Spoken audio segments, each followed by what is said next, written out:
Hey everybody. So, Gypsy, she pulled a little PR stunt today. She started panicking. Those balls that she grew at the Jazz Fest when she had that little weird ass accent, those shriveled right the fuck up because she's trying to backpedal. She can't walk back from this one though. And I have my theory about her reasoning why she's all of a sudden wanting to play nice. And as you know, it goes on, I'll stop and give my commentary as I always do. And here's the other little fun pieces. She did not turn off comments for about 3 to 4 hours after making this video. I'll have those scrolling throughout the video because they're worth it. Okay, let's watch. And if you're not Ryan Anderson, then keep scrolling. But I know y'all will. Hey, Jib, did you keep the receipt for that nose job? Because it didn't take. You might want to you might want to return and get another one because that one's defective. That's not looking right. And that's okay, but this video is not for y'all. It's for him. Oh my God, this liar. I'm going to call the first flag right here. No, ma'am. If it was for him, you wouldn't be doing this on a public forum for everyone else to hear. You are trying to save your ass. You look like a monster after what you pulled. And this is all just a PR stunt, and you're not doing it well. If this was just for Ryan, you would have kept this private, you fucking freak. So I know that it's been about 3 months since we had any kind of text message exchange.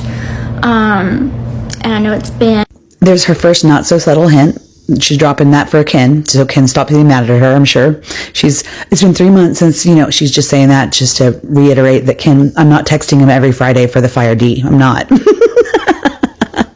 But I also heard Ken's Fire D isn't so, the flame ain't flaming for her, which, I mean, do you blame him? Look at her. And really hard for you watching the show for the first time. I know it was all filmed, but I know that you don't, so I understand that you're reacting to things in real time. I get fascinated when I see a sociopath try to pretend to have empathy and try to mimic what empathy is. That's what she's doing here. I feel like I understand. No, you don't. No, you don't, because you've never once put yourself in anyone's shoes but your own weird ass clunky ones. I'm just saying. Just like I am.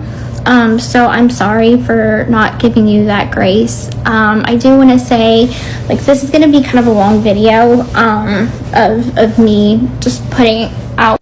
You're just going to gaslight and manipulate. That's what you're going to do. What's on my heart. And I know that it is hard to watch things that we have said and things that happen, even if it was 6, 7, 8 months ago, whatever. I understand that the feelings are happening in real time, and I want you to know that it is extremely hard to watch you have to go through these emotions.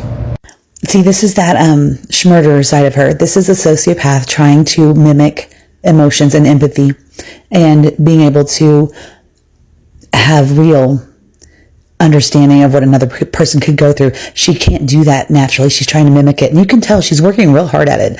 She's never thought of anyone but herself her entire fucking life.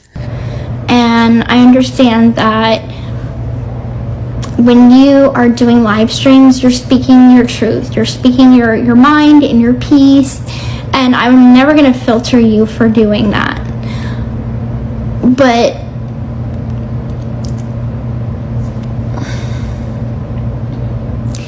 whenever you put out text messages between you and I that I think are sacred, that should, in my opinion, be sacred between us. Sacred like those jailhouse wedding vows you took, girl? What do you want? What's the dirt? What does he have on you that you're afraid he's going to release next? That's what's going on. You're trying to just keep him from saying anything, because what you released on him was crossing every boundary, and he deserves to get you back. What does he know? I'm dying. What is it? Is it bad? And when I mean sacred, I mean that there are very few people I trust in this world. And I have always counted you as one of them. So whenever I reached out to you when I was 2 weeks postpartum and I didn't know how to handle my emotions, I just had a baby, my whole life changed. My literal whole life changed in an instant. And I don't regret having Aurora. I don't. She's the best thing that ever happened to me.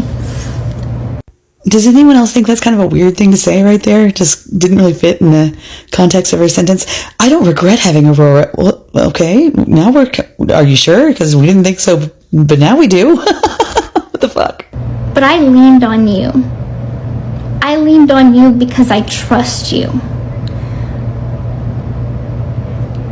That is not something a lot of people I could say about.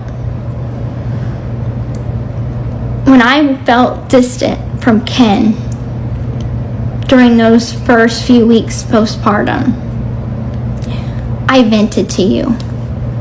Oh, what? What was that? First 2 weeks postpartum, you're venting. Girl, what? How does Ken know? Oh my, the tea. I told you everything that was on my heart and in my head. And I thought that was going to stay between us. Well, to be fair, he thought your hoo-ha was going to stay between y'all too, but that didn't end up working out, did it? Did I tell Ken? Eventually I did. But I never aimed to hurt you. It was never about hurting you. It was always about what the public might think, the public persona. Hey, dipshit, you're not in a wheelchair with a bald head anymore. We're not buying it. We're not falling for your shit. You are not a victim, honey. Right? The world and the world's persona, and if nothing's ever your fucking fault because of your bad fucking selfish ass decisions. We're not buying it, baby boo. I don't know how people bought it back in the day. And I think what gets to me, and I vented this to your mom, is that you have your TikTok personality and then you have the real Ryan Anderson. You cannot tell me that you don't have any kind of developmental disability or delay because you really just said those words out loud. You let those words come out of those salivary glands. Girl, his TikTok persona. What about I can count 10 personalities off the top of my head you got going on. You added old country bumpkin from the bayou last night. Girl, you really said he has 2 different personalities. Who are you right now? You were... Oh, God. Listen, Gypsy, you're a fucking trip, man. And those two are 2 completely different people. So when I see you on TikTok, acting the way you do, talking the way you do, doing your polls, that's not the man that I married. Hey, Gypsy, have you met my friend Karma? Because I'm pretty sure Brian wasn't thinking you're the woman he married either when you were getting that matching husky tattoo, you demented little dwarf. The man that I married went on Facebook once a month because I asked him to. You didn't do social media. You didn't care. It was never about the public back. And this is Karma's cousin, Irony. It's ironic that he didn't care, but you forced him into the public by publicly humiliating him and making him feel like he had to get on there and defend himself like any normal person would. And I'm not a Ryan fan. You're forcing me to defend Ryan here, okay? Listen. Okay? I'm just saying. You pushed him into this. That's called irony. God, you're so dumb. Then.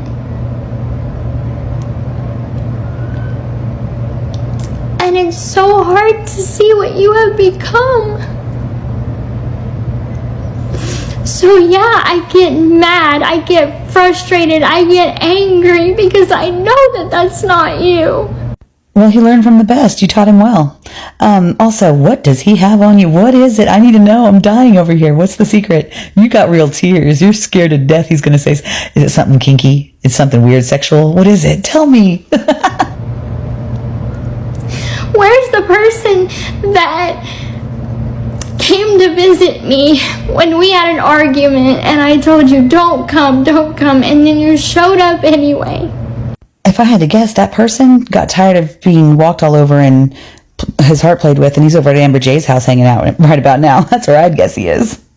Where's the person that was there for me whenever my parents were on the edge of a divorce? And Christy didn't pick up the phone for 3 weeks. And you were all I had. You think I forgot about that? I haven't. I hate that we keep doing this back and forth, trying to hurt each other. But we're not trying to hurt each other. We're trying to hurt each other's reputations. Skirt. No, girl. You are trying to get him fired from his job and destroy his reputation. He cannot tarnish yours. There's nothing he can say or do that's going to make... Girl, what does he know? Is it worse than the toothbrush thing? Like, what is it? Because you basically,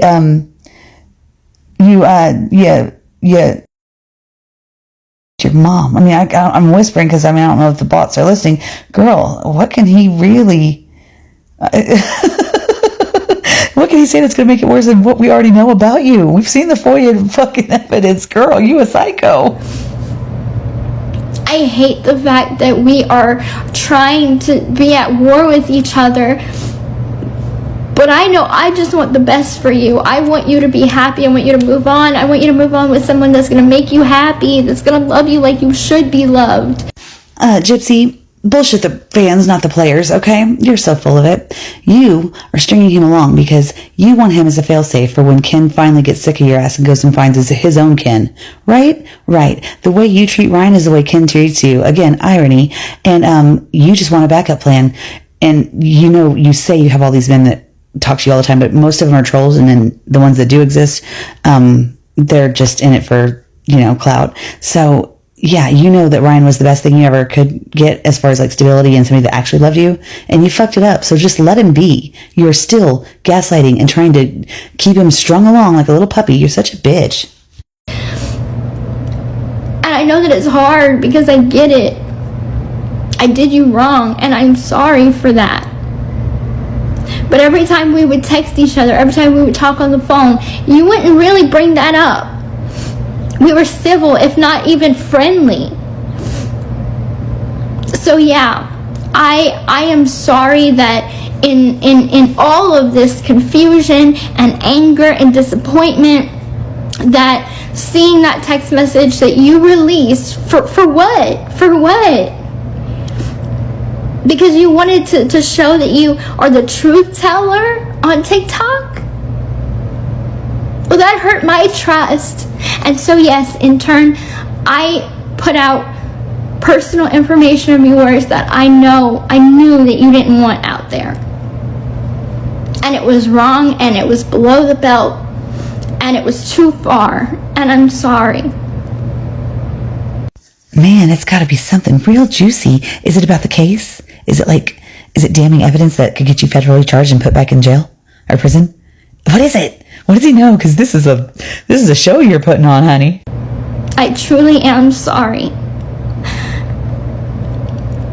Even if you give me many other jabs,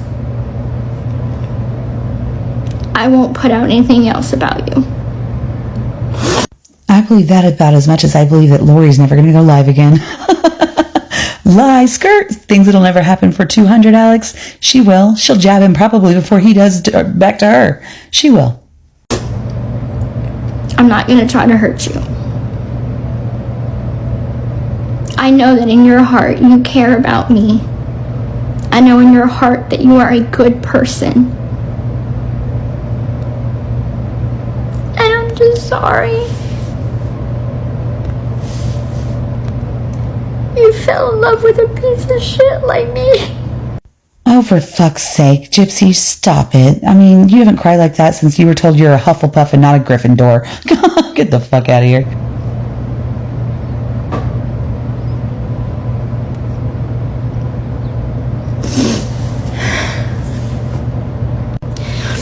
I always said Ken was my love, is my love.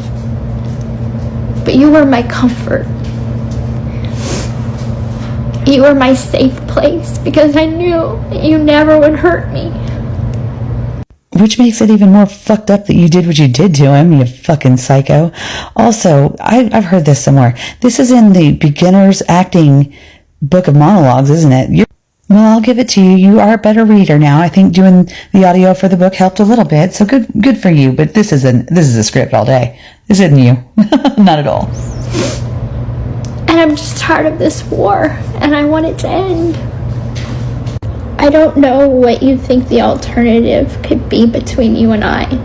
That's where I get stuck at, is I can't keep texting you. I can't keep talking to you. I have a whole family. I'm in a committed relationship. I have a daughter with this man. Like, I don't know if, we can't be friends. Do you understand what position I'm in? I know to you. If it wasn't so late and I wasn't tired, I would have done a count of how many times this bitch has said I during this little spiel. I, girl, get over yourself. As long as I keep talking to you, you feel some sort of connection, but that can't be. We can't do that. We're not at that space.